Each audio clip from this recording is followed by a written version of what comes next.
హరిహర వీరమల్లు హెచ్హెచ్విఎం ఒక vibration create చేసిందని చెప్పేసి పబ్లిక్ టాక్.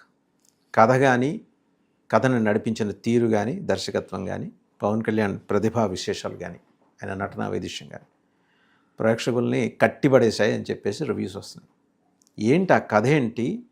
ఆ కథని సాంతం చివరిదాకా ప్రేక్షకుడు దాన్ని వదిలిపెట్టకుండా కుర్చీలో కూర్చోటానికి ఆ చేసిన విన్యాసాలు ఏంటి? వీటన్నిటి మీద సమగ్రంగా విశ్లేషించడానికి మనతో ఉన్నారు సీనియర్ జర్నలిస్ట్, సినీ క్రిటిక్ భరద్వాజ్ గారు.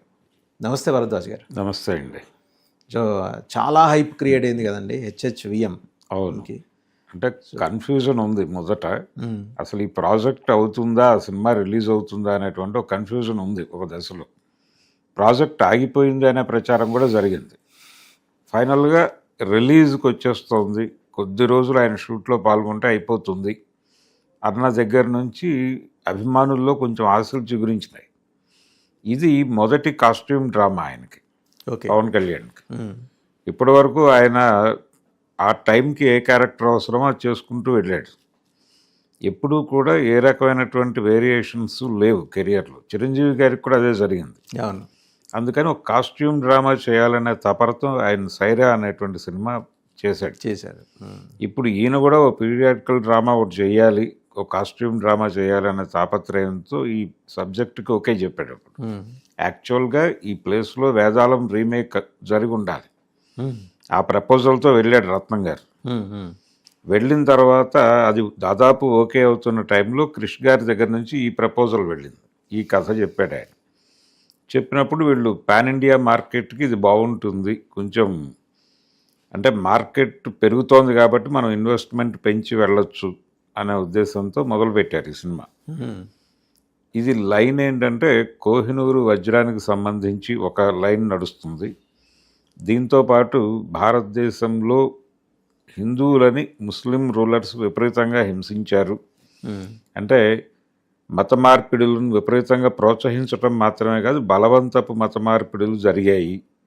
టోటల్గా ఈ దేశాన్ని ఇస్లామీకరణ చేయటం కోసం ఔరంగజేబు తీవ్రమైనటువంటి ప్రయత్నాలు చేశాడు. ఎక్కడా కూడా ఎవరైనా ఇంట్లో పూజ చేసుకున్నా విగ్రహాలు తీసుకెళ్ళి తగలబెట్టారు, పగలగొట్టారు. ఈ సీన్స్ అన్నీ ఉంటాయి దానిలో. ఓకే. అలాగే కొంతమంది ఇళ్లలో లోహపు విగ్రహాలు ఉంటే వాటిని తీసుకెళ్ళి కరిగించేస్తారు. ఇలా ఈ దౌర్జన్యం జరుగుతున్న టైంలో ఈ దౌర్జన్యం నుంచి మతాన్ని కాపాడటం కోసం, మతము ధర్మము రెండు ఒకటే అనేది చెప్తారు. సనాతన ధర్మము, హిందూ మతము, హిందూ ధర్మము ఇవన్నీ మిక్స్ చేసి ఒక దీనిలోకి తీసుకొచ్చారు, ఒక పదంలోకి తీసుకొచ్చేసారు. కాబట్టి ధర్మం అంటే బ్రాడర్ కాంటెక్స్ట్ లో చూడాలి, కన్ఫైన్డ్ దీంట్లో చూడాలి ఫ్రేమ్. ఇది ఒకటండి. అంటే ఇక్కడ చాలా డివిజన్స్ ఉన్నాయి. అంటే ఒకటిలేండి, ప్రేక్షకుడికి ఎండ్ యూజర్ అదే ఆడియన్స్ కి ఇంత డీటెయిల్స్ చేసుకుంటూ వెళ్తే బెన్నర్ అయిపోతుంది కదా. అలా కదా, అంటే హిందూ మతాన్ని ఆచరిస్తున్నటువంటి వాళ్ళు ఇబ్బందులు పడుతున్నారు అనేది ఎస్టాబ్లిష్ చేయదలుచుకున్నారు. మెయిన్ కాంటెక్స్ట్ అది. ఔరంగజేబ్ అనే అతను ఇస్లాంకి చెందినటువంటి వ్యక్తి, రాజు. ఆయన అంటే ఒక రాజు పరిపాలనలో ప్రజలు సఫర్ అవుతున్నారు అనేది ఒక జనరల్ టాపిక్. ఈ జనరల్ టాపిక్తో అనేక జానపద సినిమాలు చూసాం మనం. కానీ ఈ సినిమాలో అక్కడ మతాన్ని ప్రవేశపెట్టారు. ఒక ముస్లిం రాజు హిందూ ప్రజలని వేధించుట, ప్రజలందరూ హిందువులు, పరిపాలకుడు ముస్లిం, ఆయన వీళ్ళందరినీ వేధింపులకు గురి చేయటం అనేది టాపిక్. ఈ వేధింపులకు గురవుతున్న వాళ్ళల్లో ముస్లింలు కూడా ఉన్నారు అని ఒక చిన్న జస్టిఫికేషన్ సన్నివేశాలు రెండు పెట్టారు. అంటే ఈ జిజియా పన్ను వసూళ్ల కోసం వాళ్ళు హిందువుల్ని వేధిస్తున్న టైంలో కొంతమంది ముస్లిం మహిళలు వచ్చి సానుభూతి తెలియజేస్తారు. ఓకే, అదొక సన్నివేశం. ఆ తర్వాత కరువులో ఒక ముస్లిం కమ్యూనిటీ మాత్రమే ఉన్నటువంటి ఒక గ్రామానికి పవన్ కళ్యాణ్ వెళ్ళి, హరిహర వీరమల్లు వెళ్ళి వాళ్ళని ఆదుకుంటాడు. వాళ్ళకి ఆహారం. పల్నాడు జిల్లా లేదు, ఢిల్లీ దగ్గరలో. ఓకే. అంటే ఈ వజ్రాన్ని వెనక్కి తెచ్చుకోవటం కోసం ఆయన ఢిల్లీ వెళ్తున్నట్టుగా ఒక నెరేటివ్. ఇప్పుడు ఈ ప్రాంతాలు చూపించారా సార్? మన ఒకప్పటి గుంటూరు జిల్లా, ఇప్పుడు పల్నాడు జిల్లా, కల్లూరు, లేదు కృష్ణా లేదు నదీ అంటే తీరం. మచిలీపట్నంలో మొదలవుతుంది కదా. మచిలీపట్నం పోర్ట్లో పవన్ కళ్యాణ్ ఎంట్రీ అది చూడగానే మీకు పుష్పలో జపాన్ ఎయిర్పోర్ట్లో యుద్ధము ఆ గొడవ దాదాపు అలాగే నడుస్తుంది. ఇక్కడ రెప్లికేట్ కూడా అయిందా అది? ఉమ్, ఆల్మోస్ట్ రెప్లికేట్ అయినట్ట. అయినట్టుగా అనిపించింది. ఇది ముందా అది ముందా అనేది పక్కన పెట్టేస్తే ఇది కూడా 5 ఏళ్ల క్రితం సినిమా. అలాంటి ఒక హార్బర్లో యుద్ధము అనేటువంటి ఒక సన్నివేశంతో ఈయన ఎంట్రీ ఉంటుంది. అయితే దీనికంటే ముందు ఆ వజ్రం దొరకటం అనేటువంటి సీన్ కొల్లూరు మైన్స్లో వాళ్ళ ఒక చిన్న పిల్లాడు ఆ వజ్రాన్ని తీస్తాడు. ఆ వజ్రం తీసినటువంటి పిల్లాడి నుంచి ఇంకోళ్ళు ఎవరో లాగేసుకుంటారు. అది గోల్కొండ నవాబులకు చేరటం అనేది నడుస్తుంది. తానిషా బ్యాచ్కి. అయితే ఇక్కడ కన్ఫ్యూజన్ ఏంటంటే ఆ కథ టైం లైన్కి సంబంధించి వాళ్ళు చెప్పినటువంటి టైం లైన్ ప్రకారం చూస్తేనేమో హరిహర వీరమల్లు 1300 ప్రాంతాల్లో ఉండాలి. ఔరంగజేబు 1600 ప్రాంతంలో వచ్చాడు. 300 ఏళ్ళ తర్వాత వచ్చాడు. ఇక్కడ చార్మినార్ కట్టింది ఒక టైం 1500 ఆ టైంలో బిల్డ్ అయింది. ఈ కథలో చార్మినార్ దగ్గర ఒక యుద్ధ సన్నివేశం ఉంది. ఇలా కొన్ని చరిత్రకు సంబంధించినటువంటి గందరగోళాలు ఉన్నాయి సినిమాలో. అయితే ఇక్కడ ప్రధానంగా తను ఎస్టాబ్లిష్ చేయదలుచుకుంది ఏంటంటే కథలో ఇక్కడ దొరలు పీడిత ప్రజల్ని అంటే ప్రజల్ని పీడిస్తున్న వాళ్ళు దొరలే. ఈ దొరల్ని ఇక్కడ ఉన్నటువంటి గోల్కొండ నవాబులు పీడిస్తున్నారు. గోల్కొండ నవాబు ఢిల్లీ సుల్తాన్ కింద బానిస. కప్పం కట్టుకోవాలి. వాళ్ళు ఈయన్ని వేధిస్తున్నారు. ఇది వరుస క్రమం అని చెప్పేసి క్యాస్కేడింగ్ అనమాట, వేధింపుల క్యాస్కేడింగ్ ఇది. అదే ఒక డైలాగ్ ఉంది సినిమాలో. అయితే ఇక్కడ ఇంకొక విచిత్రమైన విషయం ఏంటంటే గోల్కొండ నవాబులకి ఔరంగజేబుకి ఒక ఘర్షణ నడిచింది చరిత్రలో. అది వాస్తవమే, ఘర్షణ నడవటం. వీళ్ళు యాక్సెప్ట్ చేయలేదు ఆయన్ని. అంటే దక్కన్ పీఠభూమిలోకి ఆయన ఎంటర్ కానివ్వకూడదు అని. మహారాష్ట్ర దగ్గర నుంచి దక్షిణాదే, దక్షిణాపదం అంటే మహారాష్ట్ర కూడా కలుస్తుంది. వింధ్య పర్వతాల యువతలంతా దక్షిణమే కదా సరే, దక్షిణాపదం అనుకుంటే మహారాష్ట్ర కూడా మహారాష్ట్రతో కలిపినటువంటి దక్షిణాపదం అనే మాట పెరియార్ కూడా అన్నాడు. కాబట్టి ఆ లైన్స్లో చూస్తే ఈ దక్షిణాపదం కంట్రోల్లోకి తీసుకోవడం కోసం ఆయన చాలా యుద్ధం చేశాడు. మహారాష్ట్రలో చేసింది అది. చివరికి అక్కడే చచ్చిపోయాడు ఆయన. అక్కడ పీఠం వేసుకుని కూర్చుని వీళ్ళతో కూడా ఘర్షణ పడ్డాడు. గోల్కొండలో కొన్ని మసీదులు కూల్చడం లాంటి పనులు కూడా చేశాడు ఆయన, ఔరంగజేబు. సో ఈ ఘర్షణ ఉన్నప్పుడు వీళ్ళు ఆయన బానిసత్వం ఉండేది. అంటే వీళ్ళు కప్పం చెల్లించేవాళ్ళు, ఘర్షణ పడేవాళ్ళు. ఇప్పుడు మహారాష్ట్రలో ఉన్నటువంటి సంస్థానాధీశులతో కూడా అదే కదా గొడవ ఆయనకి, ఔరంగజేబుకి. మీరు స్వతంత్రం ప్రకటించుకోవద్దు అనేది ఆయన గొడవ శివాజీతోనే కదా, అందరితోనూ ఆ గొడవ అదే. అయితే ఇదే క్రమంలో ఇక్కడ దొరతనం అనేది వేరు. దొరలు హిందువులే, హిందువు దొరలే కింది కులాల వాళ్ళని వేధించారు, వాళ్ళని బానిసలుగా వాడారు. విష్ణూరు రామచంద్రారెడ్డి లాంటి వాళ్ళ మీద తిరుగుబాట్లు జరిగినాయి ఇక్కడ. అంటే తెలంగాణ సాయుధ రైతాంగ పోరాట కాలానికి వస్తే తెలంగాణ సమాజంలో ఈ సాయుధ పోరాటం జరిగింది దొరతనానికి వ్యతిరేకంగా, నిజాంకి వ్యతిరేకంగా కాదు. కానీ నిజాంకి వ్యతిరేకంగా జరిగినట్లుగా చెప్తారు. పాట కూడా పెట్టారు మాభూమ్ సినిమాలో, నైజాము సర్కరోడా అని. అది యాక్చువల్గా విష్ణూరు రామచంద్రారెడ్డి మీద రాసిన పాట. కొంచెం బిగ్ స్కేల్లోకి వెడదాము అనే ఉద్దేశంతో ఆ సినిమాలో ఆ పాటను అలా మార్చారు. అయితే ఇక్కడ చూడాల్సింది ఏంటంటే మత మార్పిడులు జరిగాయి తెలంగాణ సమాజంలో కూడా, మత మార్పిడులు జరిగాయి వాళ్ళ కాలంలో, నిజాం కాలంలో కూడా. అయితే కింది కులాల వాళ్ళే మారారు ఎక్కువ. ఈ కింది కులాల వాళ్ళు మతం మారిన ప్రతిసారి వాళ్ళు పనిలోకి పిలిచేవాళ్ళు కాదు దొరలు. ఎందుకంటే మీరు నవాబు గారి మతంలో ఉన్నారు కాబట్టి మిమ్మల్ని పిలిచి మేము ఎలా పనులు చేయించుకుంటాం, ఇంట్లో అది కడుగు ఇది కడుగు అని ఎలా చెప్తాం, అందుకని మేము వేరే ఊళ్ళ నుంచి పని మనుషులను పిలిపించుకుంటాం అనేవాళ్ళు. వీళ్ళకి ఆ అంజుమన్ కార్యక్రమం జరిగినప్పుడు ఇచ్చినటువంటి బియ్యము ఇవన్నీ అయిపోయేవి. మరి రోజువారీ భుక్తి ఎలాగా అంటే మీరు మతం మారితే మళ్ళీ మేము పనిలో పెట్టుకుంటాం, ఎలా మారాలి అంటే శుద్ధి కార్యక్రమం, ఆర్య సమాజ్ వాళ్ళు వచ్చి శుద్ధి చేసేవాళ్ళు, మళ్ళీ వీళ్ళు గర్వాప్సి ఘర్వాపసి అయిపోయి వెళ్ళిపోయి పనులు చేసుకుని బతికేవాళ్ళు. ఇది ఏ తెలంగాణ పల్లెలోకి వెళ్ళినా తెలిసే. How it is related to this movie అండి? ఇది ఈ కాంటెక్స్ట్ అక్కడ వచ్చిందా? అంటే ఇక్కడ ఎలా చెప్తాడంటే ఈ దొరలని ఇతను అంటే గోల్కొండ నవాబు కంట్రోల్ చేస్తున్నాడు అనే డైలాగ్ ఉంది. అయితే ఇక్కడ అంత పరిస్థితి లేదు. దొరలు ఒక రకంగా నిజాం టైంలో కూడా దొరలకి నిజాంకి మధ్య ఒక చిన్న ఘర్షణ నడిచేది. ఆ ఘర్షణ దాశరథి రంగాచార్య గారి నవలల్లో కనిపిస్తుంది. మోదుగుపూలు నవల్లో ఓపెనింగ్ సీనే కాంగ్రెస్ ప్రభుత్వం వచ్చేసిన తర్వాత, అంటే పోలీస్ యాక్షన్ ఇవన్నీ అయిపోయిన తర్వాత దొరలు తిరిగి హైదరాబాద్ నుంచి వాళ్ళ ఊళ్ళకి చేరతారు. ఈ చేరినటువంటి దొర మనోగతంతో మొదలవుతుంది నవల. మొదలై ఆయన అంటాడు, ముందు ఒక 2 పోలీస్ జీపులు, వెనక ఒక 2 పోలీస్ జీపులు వస్తున్నాయి, చాలా రక్షణగా ఉంది కాంగ్రెస్ ప్రభుత్వం. ఇదే రక్షణ నిజాం నవాబ్ ఇచ్చుంటే అసలు నేను హైదరాబాద్ ఎందుకు పారిపోయేవాడిని అంటాడు. దాని నుంచి మనకి నిజాంకి వీళ్ళకి ఉన్నటువంటి వ్యవహారం ఏంటో అర్థమవుతుంది. కాబట్టి చాలా కన్ఫ్యూజన్గానే ఉంది. నిజానికి రజాకార్ సైన్యంలో ఉన్నది కూడా హిందువులే, మెజారిటీ హిందూ కులాల వాళ్ళే, హిందూ కులాల వాళ్ళే ఉన్నారు. వీళ్ళ సైన్యమే వాళ్ళ సైన్యంగా మారింది. సో ఈ కన్ఫ్యూజన్ ఉంది. కానీ దీన్ని ఏం చేశారంటే ఏకమొత్తం చేసి ముస్లిం రూలర్సు, హిందువులు ఇన్ టోటల్ అందరూ సఫర్ అయిపోయారు.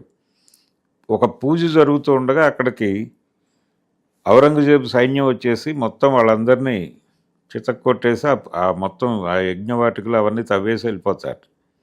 అంటే ఆ సన్నివేశం ఎలా తీసాడంటే, మనకి రామాయణంలో రాక్షసులు వచ్చేసి ఈ యజ్ఞవాటికలో పైనుంచి మాంసం అవి పడేయటం, ఇవన్నీ పౌరాణిక చిత్రాల్లో అదే స్కేల్లో తీశారు. ఇలాంటిది సబ్జెక్టుకు సంబంధించిన కొంత గందరగోళం ఉంది సినిమాలో.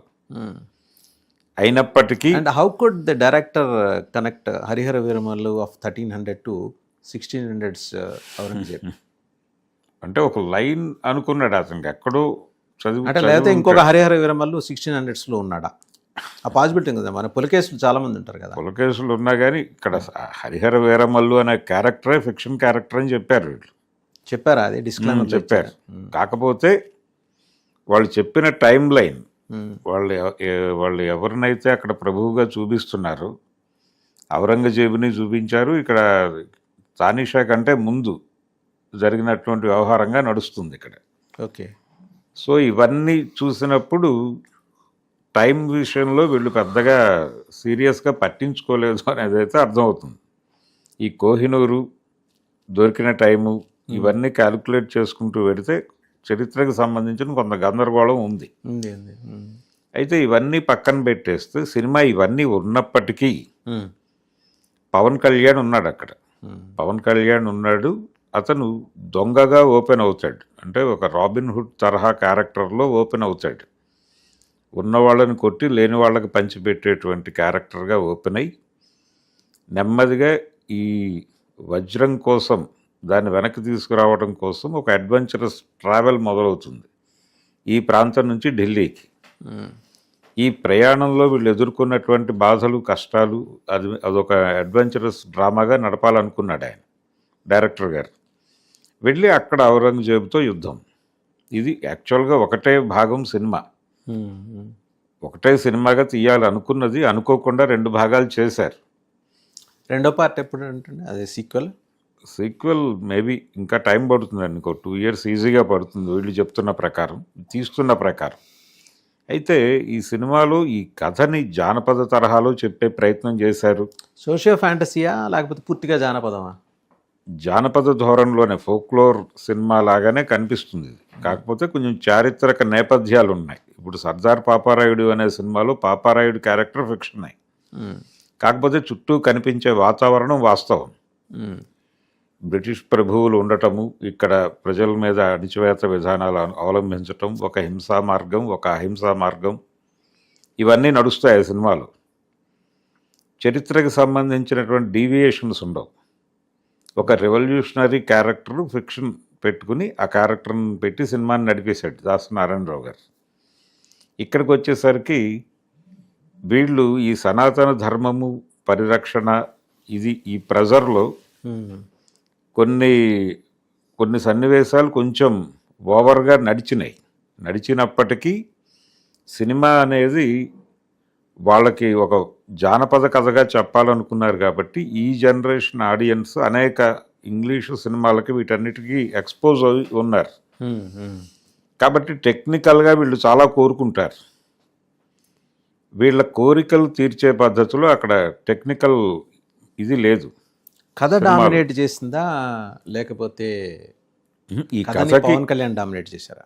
లేదండి, పవన్ కళ్యాణ్ వలన ఆ కథ ఇబ్బంది పడింది. అంటే పవన్ కళ్యాణ్ ఈ సబ్జెక్ట్ చెయ్యాలి అనుకున్నప్పుడు దానికి తగిన సమయం కేటాయించి ఉండాలి. Okay, because of his tight schedules. అదే ఆ టైట్ షెడ్యూల్ ఉన్నప్పుడు ఈ కథ వదిలిపెట్టేయాలి. వదిలిపెట్టలేదు వీళ్ళు ఆయన వదిలిపెట్టలేదు. ఓకే, వదిలిపెట్టకుండా పవన్ కళ్యాణ్ కన్విన్స్ అయిపోయారా ఈ కథ? అంటే వాళ్ళు డైరెక్టర్స్ వీళ్ళందరూ అడగటం వల్ల తప్పనిసరి చేసినట్టు అనిపించింది. ఆయనకి తప్పనిసరి అయి ఉండొచ్చు.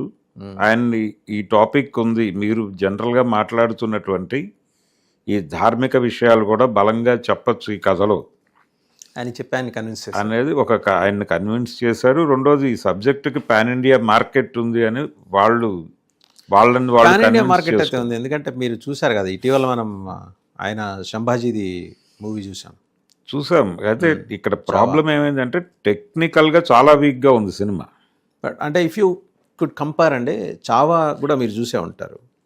చూసాను. అప్పుడు మీరు చెప్తున్నవన్నీ ఆల్మోస్ట్ అక్కడ నడిచినవి ఇక్కడ ఎకో అయినట్టు కనిపిస్తుంది. అవును, ఆల్మోస్ట్ అలాంటిది ఒక ప్రక్రియ నడిచినట్టుగా. అంటే ఉన్నప్పటికీ కూడా టెక్నికల్గా సినిమా సౌండ్గా ఉండుంటాయి. అంటే థియేటర్లో కూడా రెండు కథల్ని మీరు ఎట్లా కంపేర్ చేస్తారు? ఏ రెండు కథలు? చావాని దీన్ని హరిహర వీరమల్ని అంటే రెండు విభిన్న కాలాలకి విభిన్న ప్రాంతాలకి చెందినవి అండ్ విభిన్న నేపథ్యాలకి చెందినవి. అవును. చావా అనే మూవీలో Sambhaji is a real character జరిగిందే. ఆయన్ని ముక్కలుగా నరికి జంతువులకి విసిరేసిన క్రూరత్వాన్ని ఔరంగజేబు ఎలా ప్రదర్శించాడు, సరే అక్కడ దాకా వెళ్ళి అక్కడ ఆపాడు అనుకోండి. బట్ ఇక్కడ ఏంటంటే అది ఏకకాలంలో జరిగిన సంఘటన. ఔరంగజేబు సజీవంగా ఉన్నప్పుడు జరిగింది. సరే, Aurangzeb in the later stage Tarabai చేతిలో పరాభవానికి గురై వెళ్తూ చచ్చిపోతాడు. న్యాచురల్ డెత్ ఆయన 87 ఏళ్ళు 92 ఏళ్ళకు అక్కడే చనిపోయాడు. మహారాష్ట్రలో అక్కడే సమాధి ఉంది అయింది. అది అదొక్కటి అడుగుతాడు తారాబాయిని, నాకు ఆ గౌరవం ఒకటి ఇమ్మని అడుగుతాడు. సో ఆ గౌరవం దక్కుతుంది ఆయనకి. ఇప్పుడు దాని మీద మళ్ళీ కాంట్రవర్సీ. సరే, అది పక్కన పెడితే హరిహర వీరమల్లు అనే ఒక క్యారెక్టర్ 1300 నాటి క్యారెక్టర్ని 1600 నాటి క్యారెక్టర్ తోటి ఈ టైం లైన్ని మెర్జ్ చేసే విషయంలో ఏమన్నా డైరెక్టర్ కన్ఫ్యూజ్ అయ్యాడా? అంటే వీళ్ళు అలా ఆలోచించలేదండి. వీళ్ళు ఫిక్షన్ అనే పద్ధతిలోనే వెళ్ళారు. కాలానికి అతీతమైనటువంటి ఫిక్షన్ అనే పద్ధతిలోనే వెళ్ళి ఇన్ని విషయాలు చెప్పేసరికి ఇన్ని విషయాలు వాళ్ళు అనుకోకుండా రకరకాల అంశాలు తీసుకుని దానిలో వేస్తూ వచ్చారు. ఈ వేసే క్రమంలో వీళ్ళకి ప్రాబ్లం ఎక్కడొచ్చిందంటే ఈయన టైం కేటాయించడం అనే దగ్గర ప్రాబ్లం మొదలైంది. ఇది 5 ఏళ్ల క్రితం అనుకున్నటువంటి సబ్జెక్టు ఆయన ఓకే చేసిన తర్వాత షూటింగ్ మొదలవలేదు. అంటే చాలా తక్కువ మాత్రమే తీశాడు. ఓకే, చాలా తక్కువ. అంటే జస్ట్ 20% ఏమన్నా షూట్ చేసి ఉంటాడు అంతే. మిగిలిందంతా వీళ్ళు చేసుకున్నదే. జ్యోతికృష్ణ వీళ్ళు చేసిన సబ్జెక్టు ఓకే చేయటం వరకు ఆయన ఉన్నాడు. కృష్ణున్నాడు. నిజానికి ఆయనకు ఒక పద్ధతి ఉంది ఆయన టేకింగ్. అంటే గతంలో ఆయన 2-3 ఇలాంటి గౌతమిపుత్ర శాతకర్ నేను సినిమా చేశాడు ఆయన బాలకృష్ణతో. ఆ సినిమా కావచ్చు, ఆ కంచె అని ఒక సినిమా తీశాడు ఆయన, సెకండ్ వరల్డ్ వార్ నేపథ్యం. ఈ సినిమాలన్నీ జార్జియాలో తీశాడు ఆయన. అంటే న్యాచురల్ లొకేషన్స్లో సినిమా తీశాడు. ఆ లొకేషన్స్ని విఎఫ్ఎక్స్ తక్కువ పెట్టుకుని మ్యాచ్ చేయటం అనేది ఆయన ప్రోగ్రామ్. దానివల్ల ఏమవుతుందంటే ప్రేక్షకుడి కంటికి కొంత రిలాక్సేషన్ దొరుకుతుంది. ఇది కన్నప్పలో కూడా ఇదే వాడారు. అయితే ఈ పద్ధతి మణిరత్నం గారు పొన్నియిన్ సెల్వన్ కూడా అలాగే తీశాడు. ఈ ఒరిజినల్ లొకేషన్స్ లాంటి లొకేషన్స్లోకి వెళ్ళి షూట్ రీక్రియేట్ చేసి వాటిని విఎఫ్ఎక్స్తో మ్యాచ్ చేసుకుంటూ వెళ్ళటం అనేది ఒక మంచి పద్ధతి, టోటల్గా విఎఫ్ఎక్స్ మీద ఆధారపడకుండా. అయితే విఎఫ్ఎక్స్ మీద ఆధారపడదలుచుకున్నప్పుడు షూట్లో చాలా కేర్ తీసుకోవాలి, దానికి అనుగుణమైనటువంటి స్టూడియోల్లో జరగాలి అది. ఇక్కడ హరిహర వీరమల్లుకి వచ్చిన ప్రాబ్లం ఏంటంటే న్యాచురల్ లొకేషన్స్లోకి కథను తీసుకెళ్ళి నడపడానికి ఈయన టైం ఇవ్వలేదు పవన్ కళ్యాణ్. అంటే బికాజ్ ఆఫ్ హిస్ ఈయనకు ఉన్నటువంటి ప్రోగ్రాంలో భాగంగా అది ఆ ఛాన్స్ లేకపోయింది. అలాగే ఈ ఎక్విప్డ్ స్టూడియోలకు వచ్చి పనిచేసే పరిస్థితి టైం కూడా లేదు ఆయనకి లేదు. ఆయన కోసం అక్కడే ఒక స్టూడియో క్రియేట్ చేశారు. ఆ క్రియేట్ చేసినటువంటి స్టూడియో కెపాసిటీకి ఈ విఎఫ్ఎక్స్ స్థాయికి మ్యాచ్ అవ్వలేదు, అంతరం వచ్చేసింది అక్కడ. ఆ మ్యాచ్ కాకపోవడంతో పవన్ కళ్యాణ్ కనిపించినటువంటి ప్రతి సన్నివేశం అది చాలా కృత్రిమంగా కనిపిస్తుంది. ఆయన గుర్రం ఎక్కగానే చాలా గందరగోళం, అంటే చూసే ప్రేక్షకులకి ఏం చూస్తున్నాం మనం, ఇది ఏదన్నా పాతకాలపు కార్టూన్ చూస్తున్నామా అనే అనుభూతి. అంటే ఈ జనరేషన్ ఆడియన్స్ ఎక్స్పోజ్ అయి ఉన్నటువంటి టెక్నాలజీకి ఏమాత్రము సంబంధం లేని అధపాతాళంలో ఉంది అది. చాలా సీరియస్ అబ్జర్వేషన్ అయితే మీది. దాంతో సినిమా అంటే చూస్తున్నటువంటి ఆడియన్స్ చాలా ఇబ్బందికి గురయ్యారు. పవన్ కళ్యాణ్ చూశాడు ఆ సినిమా, చూసిన తర్వాత దాని గురించి ఆయన ఒక పాజిటివ్ ప్రమోషన్ చేశాడు. అవును, అంటే ఒక ప్రెస్ మీట్ పెట్టాడు, హైదరాబాద్లో ఒక ఈవెంట్ జరిగింది, వైజాగ్లో ఒక ఈవెంట్ జరిగింది.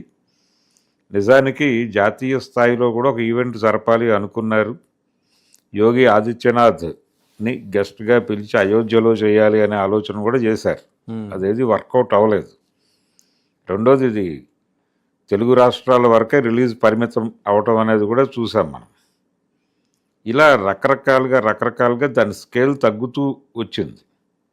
ఫైనల్గా పవన్ కళ్యాణ్ ఈ ప్రచార బాధ్యతను భుజానేసుకోవడంతో అభిమానుల్లో ఒక్కసారి దాని మీద ఎక్స్పెక్టేషన్స్ పెరిగిపోయినాయి. వైబ్ కూడా వచ్చింది కదా, క్రియేట్ అయింది, వైబ్ క్రియేట్ అయింది, డెఫినెట్గా క్రియేట్ అయింది. ఆ క్రియేట్ అవటం వల్లనే మీకు ప్రీమియర్స్ వేసి మొదలుపెట్టిన తర్వాత ఏ థియేటర్ ఓపెన్ చేసినా కానీ 20 నిమిషాల్లో ఫుల్ అయింది. ప్రతి థియేటర్, ప్రతి చోట ఒక స్క్రీన్ ఫుల్ అవగానే రెండో స్క్రీన్ ఓపెన్ చేస్తే అది 20 నిమిషాల్లో క్లోజ్ అయిపోయింది. 700 రూపాయల టికెట్కి తెలంగాణలో. ఈ లెవెల్లో జనాలు ఆ సినిమా చూడాలి అనేటువంటి ఒక మూడ్కి వచ్చేసి ఉన్నారు. ఆ మూడ్ క్రియేట్ చేయగలిగాడు ఆయన. అయితే థియేటర్లోకి వెళ్ళినటువంటి ప్రేక్షకులు ఇబ్బందులకు గురయ్యారు. ఈ టెక్నికల్ ఇబ్బందుల వల్ల. అయితే విఎఫ్ఎక్స్ చాలా వీక్గా ఉన్నప్పటికీ తన ఆర్ఆర్తో సినిమాని నిలబెట్టడానికి కీరవాణి శాయశక్తులా ప్రయత్నం చేశాడు. ఆ కష్టం కనిపించింది, కీరవాణి గారి కష్టం కనిపించింది. పవన్ కళ్యాణ్ ఉన్నంతలో తనకున్న లిమిటేషన్లో బెటర్గా చేయడానికి తన వంతు తను ప్రయత్నం చేశాడు. అలాగే డైలాగ్ రైటర్ బుర్రా సాయి మాధవ్ చాలా ఎక్కువ శ్రద్ధ పెట్టి రాశాడు.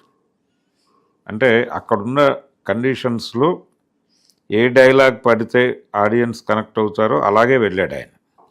అలాగే వాడిన భాష కూడా ఆ కాలానికి తగినటువంటి భాష వాడుతూ ఆ జానపదం అనేటువంటి మూడ్ డిస్టర్బ్ కాకుండా చూసుకున్నాడు. అంటే దాంట్లోకి తీసుకెళ్ళగలిగాడు, ఆ మూడ్లో తీసుకెళ్ళగలిగాడు. అది అంటే అక్కడ శ్రద్ధ పెట్టాడు అతను. బుర్రా సాయి మాధవ్కి కొంత మార్కులు ఇచ్చి తీరాల్సిన పరిస్థితి. అలాగే తోట తరణి గారు ఆర్ట్ డైరెక్టర్, ఆయన కూడా మంచి సెట్స్ అవి, ఆ డిజైనింగ్ బాగుంది. టెక్నికల్గా అక్కడి వరకు ఓకే, వీళ్ళందరూ కష్టపడ్డారు. అలాగే ఆర్టిస్టులు కూడా ప్రతి ఒక్కరూ కష్టపడ్డారు. కానీ ప్రధానమైనటువంటి భాగం సినిమాలో విఎఫ్ఎక్స్ అనేది. ఎందుకంటే ఈ సినిమాకి అదే ప్రాణవాయువు ఇలాంటి కథలకి. అక్కడ దెబ్బతింది సినిమా. దాంతో ప్రేక్షకులు ఎంగేజ్ అవ్వాల్సినంతగా ఎంగేజ్ అవ్వలేదు, ఎంటర్టైన్ అవ్వాల్సినంతగా ఎంటర్టైన్ కాలేదు. దాంతో బయటకు వచ్చేటప్పుడు వాళ్ళు ఒక తృప్తికరమైనటువంటి భోజనం చేసామనేటువంటి ఫీల్తో అయితే లేరు. దీంతో సినిమా కండిషన్ డోలాయమాన స్థితిలో పడిపోయింది. ప్రీమియర్స్కి అయితే డబ్బులు వచ్చేసినాయి, ఇప్పుడు ఫైనల్గా జనం ఏమనుకుంటున్నారంటే ఈ అభిమానులు యాక్చువల్గా మార్నింగ్ షోస్ ఇవన్నీ బుక్ చేసేసుకున్నారు వాళ్ళు. సడన్గా ప్రీమియర్స్ ఉన్నాయి అనగానే అటువైపుకి వెళ్ళారు. అవి వాళ్ళే చూశారు, ఇది వీళ్ళే చూశారు. ఓకే. అయితే అటునుంచి ఇటు వచ్చే టైంలో వాళ్ళకి ఆ ఉత్సాహం దెబ్బతింది. ఈ సినిమా అంటే వాళ్ళు ఓపెన్గా సినిమా అయిపోయి బయటకు వచ్చేటప్పుడు మాట్లాడుకుంటున్న మాటలు విన్నాను నేను. మార్నింగ్ షోకి బుక్ చేసుకున్నాను, కానీ ముందే చూసేయాలని చెప్పి వచ్చాను, సినిమా ఏమో ఇలా ఉంది, మార్నింగ్ షో కూడా చూడాలి అని చెప్పి అదొక బరువుగా మాట్లాడుకోవటం ఆ పరిస్థితి. అంటే తెలంగాణలో కూడా కదా, అందుకని బుక్ చేసుకున్నారు. సో తప్పనిసరిగా రావాలి, అది చూడాలి, ఇది చూడాలి. అది 200 సినిమా, ఇది 700 సినిమా. ఈ 700 షో చూసేశారు, అది 200 షో. ఇలాంటి గందరగోళం మధ్య అభిమానులు కూడా నిరుత్సాహానికి గురయ్యారు. రెండోది ఈ ప్రీమియర్స్కి వీటికి అంటే పవన్ కళ్యాణ్ ప్రచారం చేయటం వలన వచ్చినటువంటి ఈ వైబ్ క్రియేట్ అవడంతో వీళ్ళందరూ థియేటర్లకు పోటెత్తారు. ఈ పోటెత్తిన వాళ్ళందరూ ఆయన అభిమానులే అన్ని చోట్ల. ఈ అభిమానులే 700 రూపాయలు పెట్టి టికెట్ కొని ఆ సినిమాకి దొరికిపోయామనే ఫీలింగ్తో ఉన్నారు వాళ్ళు. అంటే ఒక రకంగా అభిమానుల్ని ఇబ్బందుల్లో పెట్టాడు పవన్ కళ్యాణ్ అనే పరిస్థితి. కానీ టోటల్ ప్రాజెక్టు ఇంకా బెటర్గానే వచ్చి ఉండేది. అంటే సబ్జెక్టుకి సంబంధించిన సమయం ఇచ్చి ఉంటే డెఫినెట్గా బెటర్ ప్రాజెక్ట్ అయి ఉండేది. అది జరగల. ఇదే జరగనప్పుడు పార్ట్ 2కి ఎలా వెళ్తారు అనేది ఒక డౌట్. ఓకే. ఇది ఒక అంటే పవన్ కళ్యాణ్ క్రేజు, ఇమేజు, ఆయన చాలా గ్యాప్ తర్వాత చేస్తున్న సినిమా కాబట్టి ఒక 2-3 రోజులు హడావిడి ఉంటుంది థియేటర్ల దగ్గర. ఆ తర్వాత పరిస్థితి ఏంటనేది అగమ్య గోచరమే. ఇది టోటల్గా హరిహర వీరమల్లుకి సంబంధించినటువంటి వ్యవహారం. And how do you rate the artist అండి? అంటే పవన్ కళ్యాణ్ గారిది ఎలాగో చెప్పారు, ఇంకా కో ఆర్టిస్టులు అంటే సునీల్ వీళ్ళందరూ ఉన్నారండి. వీళ్ళందరూ ఉన్నారు. ప్రతి ఒక్కరూ వారికి ఇచ్చినటువంటి క్యారెక్టర్ని వారి పరిధిలో వారు చేశారు. అలాగే సత్యరాజ్ ఈ సినిమాలో ఈ సనాతన ధర్మ పరిరక్షణ కోసం ఏర్పాటు చేసినటువంటి ఆ గురుకులం తాలూకా గురువు ఆయన, ఆచార్యుడు. అలాగే బాబీ డియోల్ వచ్చేసి ఔరంగజేబ్ చేశాడు. ఆయన ఆల్రెడీ యానిమల్ ఈ సినిమాల్లో చాలా క్రూయల్గా ఉన్నాడు. అదే క్రూయాలిటీ ఇందులో కూడా ప్రదర్శించాడు ఆయన. ఆయనకి ఇలాంటి క్యారెక్టర్స్ ఇంకా ఉన్నాయి. ఆల్రెడీ ఇంకో 2-3 తెలుగు సినిమాల్లో ఇలాంటి పాత్రలకే బుక్ అయి ఉన్నాడు ఆయన. సో ఆయన మంచి పెర్ఫార్మెన్సే ఇచ్చాడు. తర్వాత దీనిలో ప్రత్యేకంగా చెప్పుకోవాల్సింది ఏంటంటే కోట శ్రీనివాసరావు గారి చివరి సినిమా ఇది. ఓకే. ఇందులో ఒక క్యారెక్టర్ చేశాడు ఆయన. ఈ సినిమాలో ఒక జమీందార్ తండ్రి పాత్రలో కనిపిస్తాడు ఆయన, పెద్దరాజావారుగా కనిపిస్తాడు. 2-3 డైలాగ్స్ ఉన్నాయి. పవన్ కళ్యాణ్తో ఒక సన్నివేశం ఉంది. అలాగే పవన్ కళ్యాణ్ని ప్రజెంట్ చేయటం ఇంకొంచెం కేర్ తీసుకుని చేస్తే బాగుండేది అనేది. అంటే ఆ మచిలీపట్నం పోర్టు సన్నివేశాలు ఇవన్నీ నడిచిపోయిన తర్వాత మళ్ళీ ఆయన బాగానే ఉంటాడు. ఏది ఆ ట్రాక్ సెకండ్ హాఫ్లో ఆ ఢిల్లీ ప్రయాణం మొదలుపెట్టే వరకు బాగానే ఉంటుంది. ఆ ఢిల్లీ ప్రయాణం మొత్తంలో వీళ్ళు అడ్వెంచర్ కోసం క్రియేట్ చేసిన సన్నివేశాలన్నీ చాలా పేలవంగా తయారైనాయి. దాంతో పవన్ కళ్యాణ్ ఉండి ఏమీ చేయలేని పరిస్థితి, ఏ ప్రభావము వేయకుండా అలా నడిచిపోయింది. చివరికి వాళ్ళు చాలా ప్రభావవంతంగా ఉంటుంది అనుకుని క్రియేట్ చేసినటువంటి ఔరంగజేబ్ హరిహర వీరమల్లుల మధ్య ఫైట్, అది కూడా చాలా పేలవంగానే నడిచింది వీక్ విఎఫ్ఎక్స్ వలన. అది టోటల్గా హరిహర వీరమల్లు. మ్యూజిక్ ఎట్లా ఉంది? మ్యూజిక్ చాలా బాగుందండి. కీరవాణి పాటలు అంటే ఈ మధ్య కాలంలో మనం సినిమాల్లో పాటలు ఊహించటమే మానేస్తున్నాం. అవునవును, అందుకని చివర్లో అడిగే ప్రశ్న. కానీ ఈ సినిమాలో పాటలు బాగున్నాయి. పాటలు బాగున్నాయి, మ్యూజిక్ బాగుంది, కీరవాణి కంట్రిబ్యూషన్ బాగుంది ఈ సినిమాకి. ఇప్పుడు ఈయన సపోర్టింగ్ యాక్ట్రెస్గా వచ్చింది కదా, ఆమె రోల్ నిధి అగర్వాల్ది కీలక పాత్రే సినిమాలో. కీలక పాత్ర. ఆ అమ్మాయి తన పద్ధతిలో తనకి డైరెక్టర్ గారు చెప్పిన పద్ధతిలో వెళ్ళిపోయింది అంతే. అంటే హీరోయిన్ క్యారెక్టర్ ఆవిడది. హీరోయిన్ క్యారెక్టర్ ఫీమేల్ లీడే. దానికి కూడా ఒక పాత జానపద సినిమా నుంచి రెఫరెన్స్ తీసుకుని వాడారు. ఇది హిందీయా ఒక తమిళ్ జానపదం నుంచి రెఫరెన్స్ తీసుకుని వాడారు. అంటే హీరోని మోసం చేయటం కోసం హీరోయిన్ ప్రయత్నం చేయటం, ఈ రెఫరెన్స్లు కొన్ని వాడారు.